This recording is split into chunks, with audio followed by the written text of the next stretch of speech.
ಪ್ರಜ್ವಲ್ ರೇವಣ್ಣ ಅಶ್ಲೀಲ ವಿಡಿಯೋ ಪ್ರಕರಣಕ್ಕೆ ಸಂಬಂಧಪಟ್ಟಂತೆ ಪ್ರಜ್ವಲ್ ರೇವಣ್ಣನನ್ನ ಬಂಧಿಸುವಂತೆ ಆಗ್ರಹಿಸಿ ಕೋಲಾರದಲ್ಲಿ ಪ್ರತಿಭಟನೆಯನ್ನು ನಡೆಸಲಾಗ್ತಾ ಇದೆ. ವಿವಿಧ ಮಹಿಳಾ ಸಂಘಟನೆಯ ಮಹಿಳೆಯರಿಂದ ಕೋಲಾರ ನಗರದ ಹೊಸ ಬಸ್ ನಿಲ್ದಾಣದ ವೃತ್ತದಲ್ಲಿ ಒಂದು ಪ್ರತಿಭಟನೆ ನಡೀತಾ ಇದ್ದು, ಕಾಮಪಿಶಾಚಿ ಪ್ರಜ್ವಲ್ ರೇವಣ್ಣನನ್ನ ಗಡೀಪಾರು ಮಾಡುವಂತೆ ಘೋಷಣೆ ಕೂಗಿ ಮಹಿಳೆಯರು ಆಕ್ರೋಶ ವ್ಯಕ್ತಪಡಿಸ್ತಾ ಇದ್ದಾರೆ.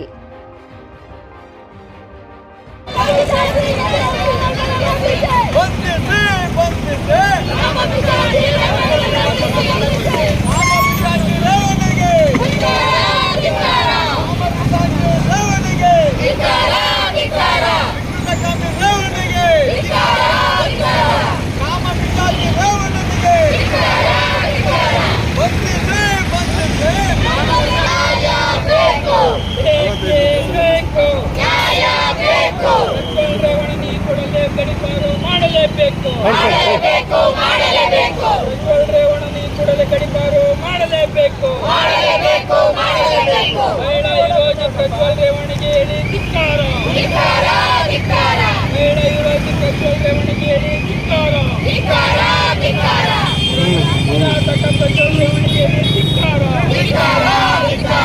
ಮಹಿಳೆಯರ ಮೇಲೆ ಹಿಂಸೆ ಮಾಡಿರತಕ್ಕಂಥ ಪ್ರಜ್ವಲ್ ರೇವಣ್ಣಗೆ ಹೇಳಿ ಧಿಕ್ಕಾರ. ಕಾಮಪಿಶಾಚಿ ಪ್ರಜ್ವಲ್ ರೇವಣ್ಣಗೆ ಧಿಕ್ಕಾರ. ಬೇಕೇ ಬೇಕು, ಬೇಕೇ ಬೇಕು. ಈ ಕೂಡಲೇ ಪ್ರಜ್ವಲ್ ರೇವಣ್ಣನ ಗಡೀಪಾರು ಮಾಡಲೇಬೇಕು. ಕಾಮಪಿಶಾಚಿಗಳನ್ನು ಈ ಕೂಡಲೇ ಗಡೀಪಾರು ಮಾಡಲೇಬೇಕು. ಮಹಿಳೆಯರನ್ನು ಇನ್ನೊಬ್ಬರಿಗೆ ಅವಮಾನ ಮಾಡಿರತಕ್ಕಂಥ ಪ್ರಜ್ವಲ್ ರೇವಣ್ಣಗೆ ಹೇಳಿ ಧಿಕ್ಕಾರ. ಬೇಕೇ ಬೇಕು, ಬೇಕೇ ಬೇಕು.